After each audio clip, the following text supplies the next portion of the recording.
Hey everybody, welcome back to another episode of Physical Therapy Private Practice Secrets of the Top 10%. I'm excited for this week's episode because we are talking to the owners and founders of PatientStudio.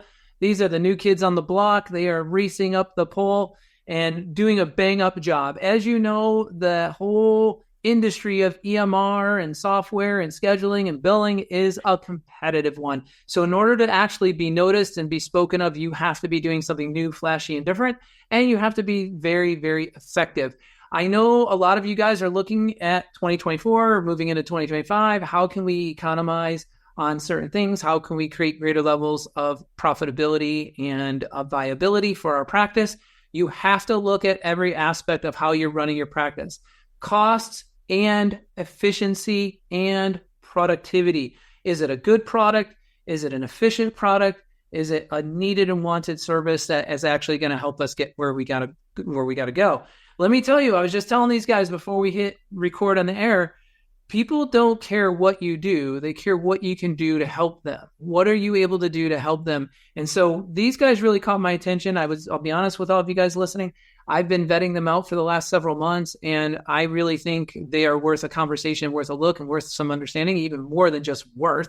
But I really think it is valuable for everybody to actually have something to compare to when you look at the industry of EMRs. So let me stop babbling and talking, but I am really excited. As you know, we have a lot of relationships with a lot of different companies that benefit the profession of physical therapy. The most important thing to me is that I'm helping you guys live the life you need as a physical therapist in private practice. So to that end, let me introduce you to Zach and Derek. I'm going to let them just give you a quick little introduction about what they did before and what brought them to wanting to get into this space and where are they today. So what did they do before? What really triggered them to get into this space and where are they today? And you'll hear from each of their perspectives. And then we're going to drill into me acting as you, the listener of the PT, looking at this opportunity or this option and asking the appropriate questions that I think you might ask. So we'll get into the Q&A after.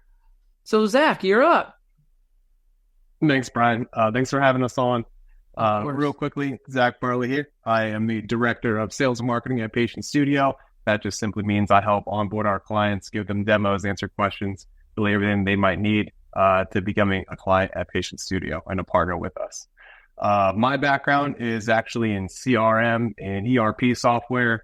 So that's kind of your big names in those spaces, be like Salesforce, HubSpot, Oracle, SAP products. That's my background, right? So relational databases and kind of managing sales and clients. How we jumped into the physical therapy space is really as a patient, right? I think me personally have chronic knee injuries and ailments. And so I've been to several physical therapists over the years and really received great care at all of those different practices and clinics I've been to. Noticed a lot of common struggles with those groups, everything from cash-based practices to insurance-based practices, really around scheduling, the billing aspects of things, and saw kind of the struggles and how that weighed on staff and providers. And that's what got me interested in the first part, or in the first time to look into physical therapy EMR software.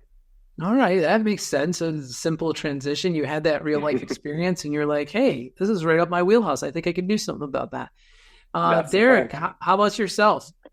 Yeah, well, my name is Derek Sanborn. Thanks for having us on. I do the product management over here at PatientStudio. Been doing product management for about 15, 20 years. And for those who maybe not experience what a product manager does, my job is to walk in my customer's shoes. So I really try to understand what the providers are doing, the billers, all of those aspects, and try to create tools, like you said, that help them get their job done. What can you do for me? That is my job. My job is to do that. And I really got involved mostly from, like Zach said, the patient side, right? An experience of what the patient experienced as someone who I tore my ACL. And then once I got into it, like actually the treatment and saw some of the tools that we're using, I just thought the experience could be better. And I saw some of the frustration. So it was really motivated where I just thought I could solve the problem and I started getting into it. And yeah, I've spent a lot of time in a set of physical therapy offices, both from a professional and personal perspective. And so, yeah, really excited with what we're working on. That's great. So it sounds like we're a real bang up crew. So we all had physical therapy at some point in our life. So we've all gone through the injury cycle. In full disclosure for everybody listening, I always believe that Meg is like the Google of physical therapy healthcare. We try to look at who are the best of the rest. We don't tell anybody what software to use or what program to use or what device to use. We just put things in front of you that we think merit being in like the top 5, top 10, if you will, and know that if it's on our list, any one of those that you pick, you're going to be happy with. You just pick different EMR things, different EMR companies or softwares because of what it is you're looking for. As I was saying to these guys, a lot of times the decision makers might be an office manager or maybe a billing staff member, or maybe they're the clinical director, or maybe they're the owner themselves. Some people are looking for better practice management. Some are looking for a better scheduler. Some are looking for better notes and documentation. What I liked, Derek, what you had said to me off camera was you said, I spend my time throughout the week watching what my providers are doing in their program. And I try to identify what they're struggling with, like what function they're trying to do that's creating some degree of inefficiency. And then I try to reach out to them and see if I can help them with that. I thought I was blown away when you said that. I don't think anybody has anybody watching what people are doing and try and improve. So I just wanted to put that little tip out there that, wow, this is the level that you guys are literally going at to help physical therapists. So current state of the union. People are like, okay, haven't heard of PatientStudio. Like, are you guys just, were you born yesterday? Or, how long have you actually been in business? How many clients do you have currently? And what is your projection for the rest of the year? I think people need some degree of credibility. Zach, you want to tackle that one? Sure. Great question, Brian. PatientStudio has been in business under Derek and Zach since 2018. Formerly a unique story, actually. It was originally just a forms-only technology, right? So PatientStudio did patient intake, and we acquired that old technology and kind of made it what it is today, right? So PatientStudio was changed in 2018 and turned more towards physical and occupational therapy. So as of right now, we have just over 100 small and medium-sized physical therapy practices running on PatientStudio, and that ranges from, your small sole provider, maybe working in a gym or, renting a small space, all the way to multiple locations, 5, 8 therapists per location throughout the state and multi-state as well. So the size and scope now really does range. Excellent. And what is your ideal customer? What is the ideal practice owner? Who do you think is like hitting it out of the park with the greatest degree of ease? Is it that partner that's got 8, 10 or more locations? Is it the mom and pop that's got 3 or less? What would you say? Yeah. Well, again, I think it's geared to a lot of the things that we're trying to solve, right? It's not that one solo provider can't use it or is not that, but again, a lot of the tasks that providers have to do or billers have to do are repetitive or start to, kind of death by 1,000 cuts as you grow. So the answer is you'll see more value of it when you start to grow, 3 locations, 5 locations, right? You're really trying to scale an operation and make sure that, look, no patients are falling through the crack, whether that be from a treatment perspective or from, an administrative perspective. It's hard, right? We're not in always a physical space, right? It's on a computer. So how do I know that this patient just stopped showing up, or, hey, I forgot to submit these claims? So I think the answer to your question is like, it can be used for anyone, but when you start thinking about, I need to become more efficient, whether your costs are going up or, hey, I'm trying to scale, that's when I think it's time to look at, a solution like PatientStudio. Okay. Very good. So I'm just asking the question because I know of some EMR software programs that are very robust and they're very good at what they do, but they're really targeting corporates, 100 offices, 400 offices, they're not the type of software I would put in front of my startup clinic that's starting with 25 visits a week. It seems to me like you guys are very compatible with that startup owner as well as the owner who's got a multi-site operation. Absolutely. I would say that we really work to partner with small to medium-sized clinics is how I best describe it. Okay. I think if you, as Derek said, are a kind of solo therapist owning your own practice, there is a ton of benefit for you in PatientStudio, from the automation on the front desk to the billing side and everything in between. As you start to grow, that is when those those values are really achieved, right? I don't now have to train a new therapist or new front desk staff on kind of the weird workarounds that this big, robust tool has, or that we do. It's very easy to use. It's very easy to grow and scale, add new team members, add new processes, add new operations. Excellent. All right. So are we ready to kind of do like a Q&A, like firing squad here? Is this okay? Go for it. And then what we'll do at the end, everybody, we're going to do a little screen share. And these guys are going to show you something that's a very interesting tool inside PatientStudio that's just for the clinician, just for the provider when they come in and start their day, to help acclimate or to help accommodate their knowledge or their whereabouts or their mental focus on what their day is going to look like. And I'm going to let you guys see this tool. I think it's a pretty cool tool, but I'm going to hold that off to the end. Right now, I'm going to be all of you guys out there in cyberspace listening right now, and I'm going to fire away with some questions. If I was looking to switch my EMR system, I would ask. So here we go. And you guys just decide who wants to answer which one, right? So I'm looking at switching my EMR from an old system I've been in for the last 10 years going into your new system.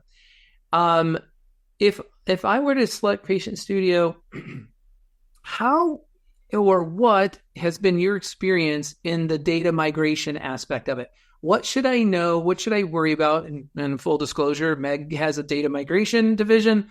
We will migrate all the data for you. But setting that one aside, what should I know or what should I be concerned with in terms of data migration? Because I have my active patients and then I have my inactive patients who are discharged, but they still have open balances. I'm still billing. What should I know about this step? So again, in our approach, I don't expect a provider to be an expert in data, right? So we want to be kind of part of that, eyes and ears for you. So we've been into every system, we've been under the hood, we take a look at what's going on, and we typically sit down as part of our implementation process and say, this is what we found. And again, kind of ask you what you want to do with some of that, right? Balances that are over a year old, do you want to bring those over? Active cases, do you want to close those down? I kind of always tell people, it's like we're moving to a different house. Do we need to bring all this stuff with us, right? Have you even checked the garage in a long time? Like, I didn't even know I had that, right?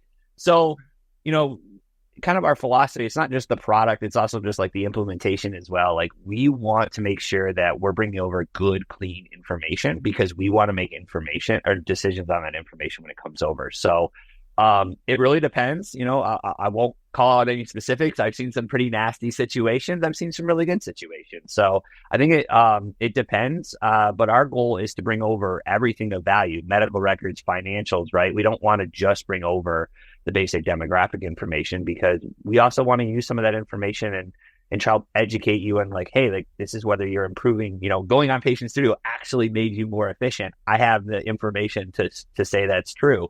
So we tend to really favor bringing over as much as we can. And how do you bring it over? Is it a one strike like bridge, or do I have to actually physically re-enter all my referring doctors, re-enter all my active patient demographics? Yeah, it's typically, we like to do Friday night, you leave your old system and Monday morning you wake up into PatientStudio, right? And again, your calendar's populated, everything is there. So we really try to do the weekend if it's possible. So, but no, you're not doing anything yourself. You're helping guide us during that process of what you want to bring over. And think of like a moving company, right? Don't bring this, carry this goes upstairs, right? So that's kind of the process that we do. But we do a lot of the heavy lifting because, again, we don't expect providers to be data experts, Excel wizards. No, we are, right? We know how to do that stuff really, really well. We should be doing that.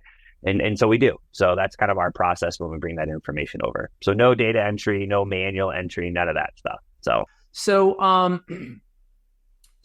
we switch over.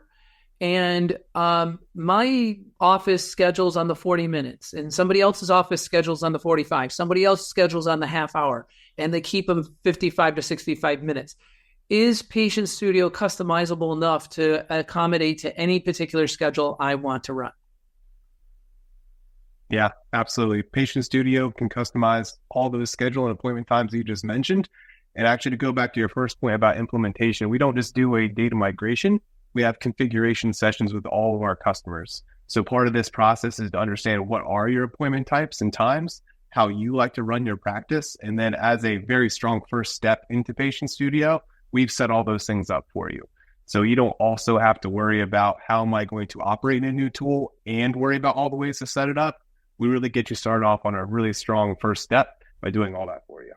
Excellent. So the scheduler can accommodate any time slots I want, and the data migration is just much more than just moving data over like you just described.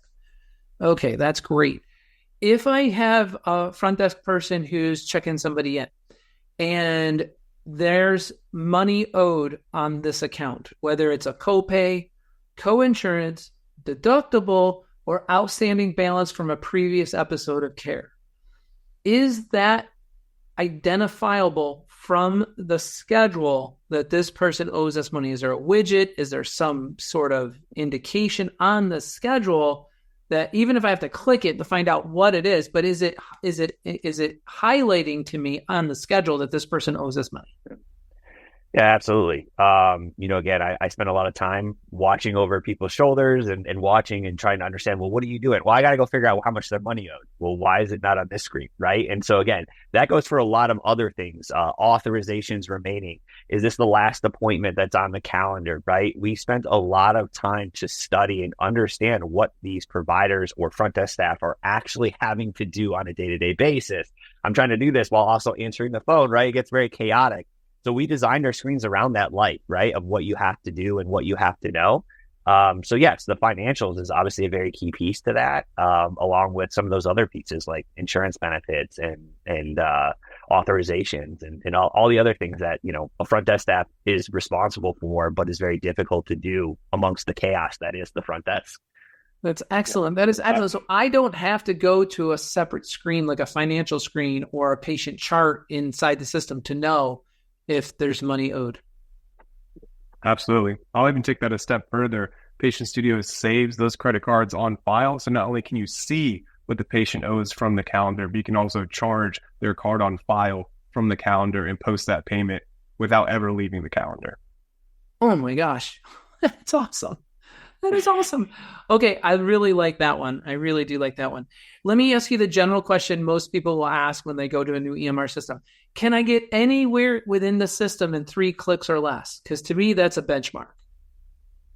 Absolutely. Yeah, that's what we strive for, right? Again, like we mentioned, we study it. If I find that someone is clicking around or lost, or again, either one, there's a link and it's not obvious enough that the user didn't know that that's what they could do. So I'll go back to my design team and go, hey guys, this is what's going on. These guys don't know this thing.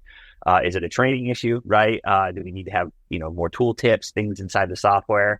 But yeah, again, to me, we're software users. We've also, like I said, we've walked in the shoes, so we use the software too. And if it's frustrating for me, I know it's going to be frustrating for users, and I have the ability to fix it. So again, like that's what I do on a day in, day out basis. Talk with providers. I say, tell me all your problems. Tell me what you don't like, right? And again, we're constantly making additional improvements as we continue to evolve and add new features. Awesome. I think that's such an elegant way to describe ease of use. Can I get the information I'm looking for in 3 clicks or less? Yeah. And that's, to me, like, I'm all about efficiencies, right? This next one is a little bit convoluted, maybe not. There are 2 systems of coding in the United States healthcare for physical therapy right now.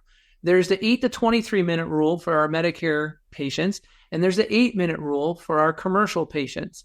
And then on top of that, we've got cash.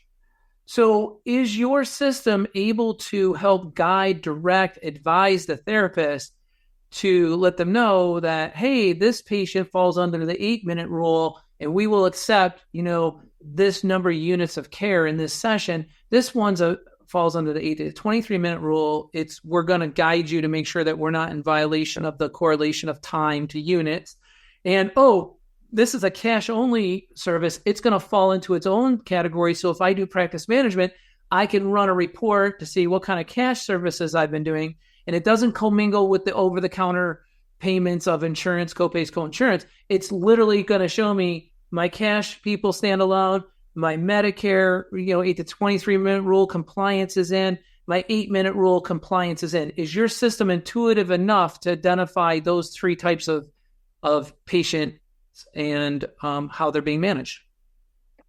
Absolutely. We're actually hybrid. We can go cash and insurance. We can go cash and insurance for the same patient under two different plans of care, right? So if you're doing some dry needling, that's cash, and some shoulder. So again, our whole philosophy, Brian, is, again, there's all these things moving. There's so many moving parts. Like, let's not make people think more than they have to. And I don't mean that in a bad way. I mean, like, there's already enough, like, I'm trying to provide care to someone. I shouldn't have to be like, well, what insurance? And let me bust out my calculator and figure out. So just from a very high level, we know what insurance the patient is using, right? They're using Medicare.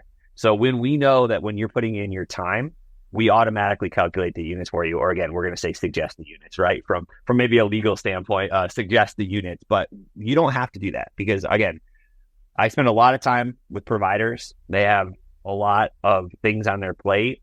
They should not have to worry about billing or, all those things. I want them focused on the patient, writing good documentation, and then our system's smart enough to look at that documentation and say, okay, this is what we should be doing, right? So that's the way everything was designed. And so to answer your question, yes, it can handle AMA or CMS based on different insurance. Or again, if someone's cash, we do a lot of cool things that, from a financial standpoint, that would take me a little bit too much time to explain. But the short answer is yes, we can handle all three. No, man, I love it. I love it. The hot topic. Brian, I'm sorry, go ahead, Zach. Brian, you're a very educated buyer to ask that question. I see you've really been doing your EMR research out there. You mean you don't get that question every day? Not that we don't, but that is a very detailed question. Very good job. I applaud you. Excellent. Thank you for the validation. My next question is, the hot topic today is anything that can help me with my notes, anything that can help me with my note time efficiency and my note compliance. I have had a couple vendors on my podcast that have had some amazingly shocking software that literally can just run in the background while I'm having a dialogue with the patient in the room. It pulls out from that conversation and constructs a note. I review it, click sign, and it's done. I don't have to treat the patient in the room and then go back and spend 5 or 10 minutes constructing a note. Where do you guys sit with that? Is that something that you bridge with a third-party provider that provides that AI service? Is that something that you've created internally? Is that something I'll let you describe where you sit with that. Zach, you want me to handle this one? Or you want to talk? Yeah. If you want to start by describing the difference between maybe scribe and generative AI, that'd be a good place to start. So at the end of the day, Brian, again, I have spent probably the last 2 years, specifically on this challenge. How do we write faster, more accurate, right? And again, I think there are a lot of different strategies, whether that be dictation, templates, quick phrases. Now AI is coming into the mix. And I think what I've learned is that each provider is unique. They all believe that maybe their way is the best way or the only way. And so our tool is very flexible. It can literally handle all of those. When it gets specifically into the AI, which I'm very excited about because I do think it has a lot of potential. Again, we can spend a whole topic on what we call ambient listening, where it's just listening to our conversation and it's dictating. Again, there's some people are ready for that conversation. I'm ready to wear a mic around, Eric. My patients don't mind that it's being recorded. Some people aren't ready for that. So there are different ways to approach AI where, again, for example, in our software, we know all the information from the subjective information from the intake paperwork. So actually we can write your subjective information when you start your note, right? Because again, we know all that from the intake paperwork, right? So there's a lot of different ways to approach it. Zach, you might have some additional thoughts, but the answer is yes, we're all about speed, as long as, again, these tools don't become so complicated that they actually are counterintuitive and they're slowing people down, right? That's my big thing. Yep. Just to add on top of that, right now we do have a generative AI, which will look at all the information we have about the patient, the referral information, any imaging we have on file, what they completed in their digital intake paperwork, and that will complete their subjective information or subjective portion of their evaluation, as well as any objective measures that we've already collected, right? Maybe we got a lower extremity functional scale from that intake paperwork, and now it can pull that right into that evaluation. There are other things that we can use as well with dictation. Maybe we'll write an assessment and some other ambient listening AIs as third-party apps, but natively we already have that built into our solution. So what I'm hearing you guys say is you have the option to have the AI scribe my note for me, and you have the option for it to be ambiently listening, and I don't need a third party. Right now, we don't have, you would want to use a third party for the AI, the ambient listening. There's a lot of good vendors out there that, again, are spending a lot of time to really make that great. And I think we'll continue to let them make that great. And if people want to use it, it'll work seamlessly with our tool. But in terms of the other generative AI, we do have some built within our system. I like that answer because, I look at our company and we do, physical therapy billing and we do virtual front desk. And we focus on this industry specifically because we want to be the authority on how it's done and done right. Other people can do the service and just provide you a body and a heartbeat and a pulse and somebody who's going to clock in and clock out.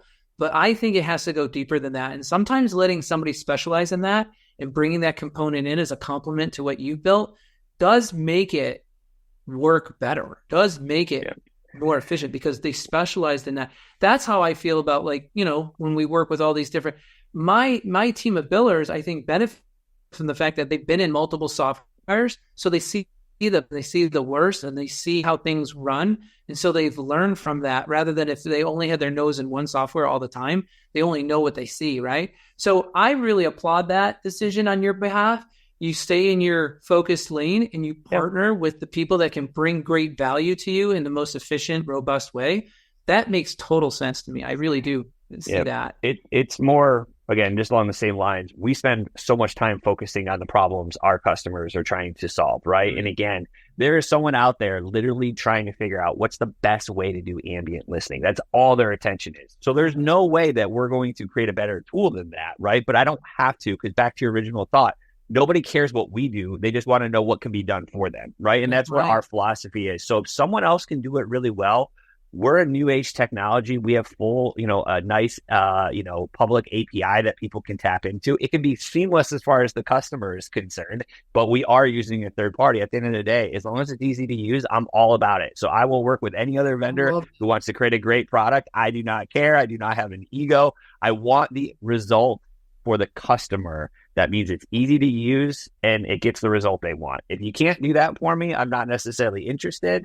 But again, I'm very interested. And we do that throughout our product, right? Again, you would never know it. Maybe it's tapping into a different clearinghouse or an eligibility tool. I just want to click on a button that says check eligibility. I don't care what partner you use, Derek, whatever. I want to click on this button and I need what I need. And that's what we do. So that is our focus.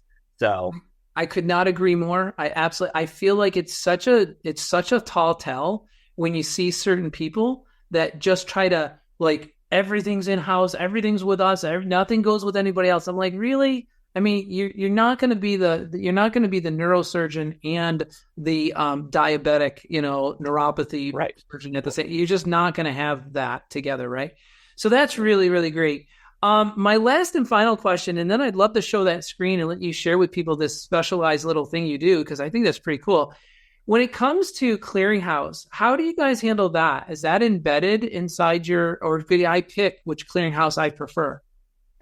No, we work with a specific clearinghouse. Again, as far as I'm concerned, you'd never know it's there because, again, no one goes, I got to wake up today and I got to send claims to the clearinghouse. No, that's because they have to do that because that's the way the tool is. At the end of the day, they want to click a button and say submit, forget about it, right? So one of the things that we do why we like this clearinghouse is let's take workers' comp claims. We can send clinical notes along with our claims so that you don't have to send out 1,500 forms, right? So again, one of the questions we'll get is, Derek, can you do 1,500 forms, whatever? I'll be like, well, we can.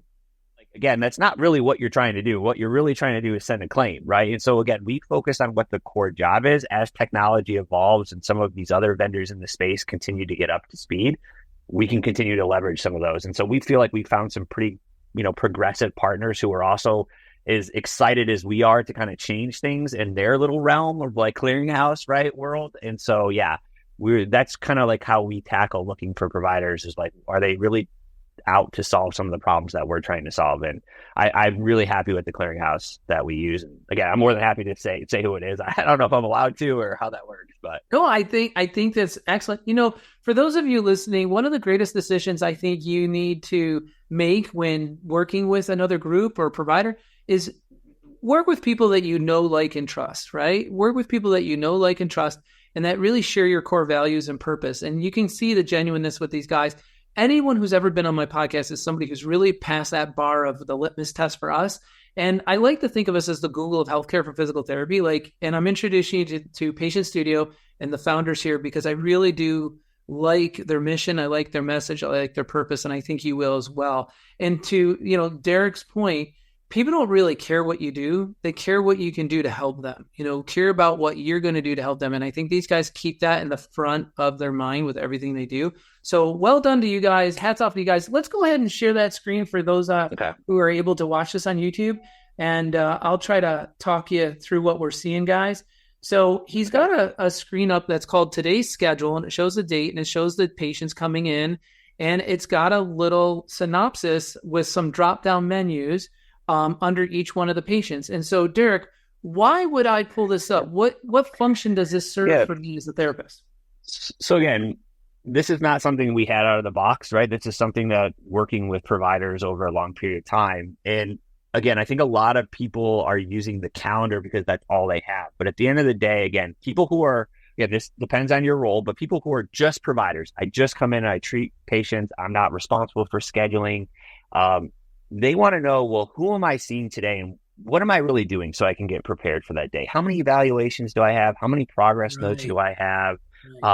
Do I have someone that needs to be discharged, right? And so these are the things that they're trying to figure out. And again, back to your comment, they're having to click into multiple places to get this. Well, I got to go look at my last note to figure out what I wrote last, right? Or I got to figure out what visit number. I got to go look at the patient's chart, right? So what we're trying to do with this screen is say, this is the only screen you'll ever really need to be on as a provider from a clinical perspective. So here again, Monday today, I can see I have 4 appointments on the calendar. We are kind of tagging these things based on information that we have. So I know that, for example, Hannah here, and for those who can't see, Hannah's on my screen and I see she's got a tag that says upcoming physician appointment because I know she's about ready to go maybe see the surgeon again. And this may prompt me to write a progress note, right? Again, a lot of people want to know when they're getting ready to see a physician. So if someone's getting ready to see a physician in the next 7 days, we're going to let you know about it. You don't need to go to another screen. You don't need to do anything along those natures. Along with a lot of other stuff, again, like the plan of care is coming up for expired, your authorizations are low. There's a lot of pieces. I can actually start my notes from this screen, right? So I don't need to go to another screen. I can literally start writing my notes from this screen. Let me just interrupt a second. Yeah. Let me interrupt a second. Yeah. As a therapist, guys, I used to come in, do exactly what Derek said, pull up the schedule, look at the people on my schedule, who's coming in, and I used to be like, well, is she on her last authorized visit or does she need more? And I'd have to click on the patient, open up the chart, see where they are, or when are they going back to when are they going back to the doctor? I'm looking at the screen like I wouldn't go to the schedule ever again. This tells me when they're coming in, if I have to do a progress note, if they're going back to the doctor, if it's if the last visit was an eval or the last visit, or if it needs a reeval or what. It's amazing. It has it all here, and I can click on it, and I can actually do the work that's needed to be done from this one screen. I've never seen a tool like this, so I just wanted to share that with you guys who aren't able to see it. It is pretty dang cool. Derek, I'll let you wrap up what you want to say about it. And then we're just going to invite them to come to your website and reach out to Zach. And literally, if anything else, anybody, if you're looking at any EMR software right now, I think you have to compare and contrast.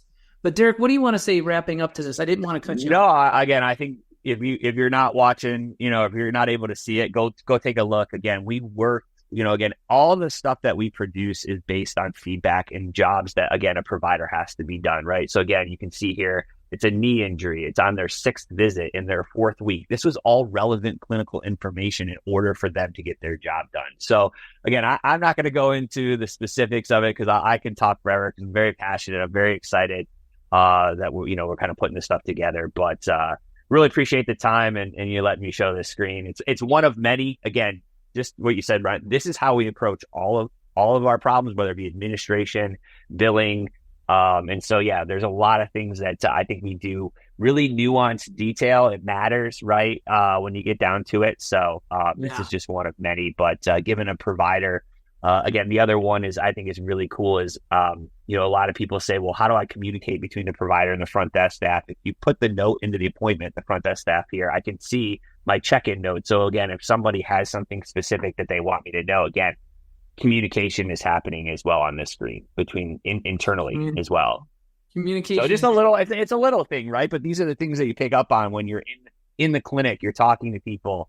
And so, yeah, that's kind of what we've done here with the provider dashboard, and lots of cool stuff. Like I said, I want to be respectful of all your listeners' time. So it's just because it's hard if you're not looking at the screen. But I'm going to end this week with this, everybody. I recently shot an episode, and I'm going to reiterate it right here. This is not 1996. We're not even in 2006. If you really take a look around, I think it's very clear and evident for all of us that we are in a new changing world. We are in a new atmosphere, a new climate. We're in a new environment in healthcare. I think physical therapy has to be more of a retail provided service, less than a medical service. I think it needs to be an integrated experience between a retail experience and a professional, credible medical experience. One thing I know, everybody who's listening, if you keep doing what you're doing, you're going to keep getting what you've got. If you're continuing to work for somebody as an employee, you're going to give half of your income to the government. You're going to take the rest home, and you're going to have somebody tell you when to come to work, when to have lunch, when to take a break, and when you can take a vacation. When do you want to be autonomous? When do you want to take the steering wheel of your own professional career? When do you want to have an exchange in abundance with your family and your friends and your peers and create something that hasn't been done before? Use innovative technology like any of the business associated partners that we bring onto this podcast, like PatientStudio, and what they have to offer. At bare minimum, look, don't listen. Look for yourself and see what's available out there, because I'm telling you, it is high time that if you want to get what you deserve and live the life you deserve for yourself, you have to change and stop treating like it's 2006. It is time for us to embrace a brand new PT practice model. I believe the progressive PT practice model is the best. Let the admin be outsourced, let the front desk be virtual, let the billing be out, and let the specialists who handle it for you, and get that relationship and build that relationship. You could not build it with two better guys than these guys. I'm not saying it because they're on my podcast. I'm not saying it because we go fishing every weekend. I'm saying it because you can tell they are as genuine and caring about what they built for your benefit as I am about what I built for your benefit with everything in Meg. And so I will continue to try and bring you people like that you can know, like, and trust. That's it, everybody. Thank you for listening. Look at the tech. Go to the website. Zach, what's the website? PatientStudio.com. And what's the phone number? Off the top of my head, I have to go. That was a trick question. If you asked me the phone number at Meg, I couldn't possibly tell you whatsoever. We have a phone number. You can call us. Drop us an email. Don't watch the videos online. Yeah. Well, what's an email? They can email you. You can email me directly, Zach, Z-A-K, at PatientStudio.com. I'll answer all your questions. Just mention that you've watched Brian's podcast, and we'll take it from there. There you go, Zach at PatientStudio.com. That's it for you for this episode, everybody. Thank you for listening. I hope I asked the questions you would have wanted to hear answers to, but there's so much more to learn. Take the time, learn it, be good to yourself, and always invest in what your next decision is, because it's going to come back to you tenfold. Don't rush into it. Take care, everyone. As always, start each and every day expecting to do well.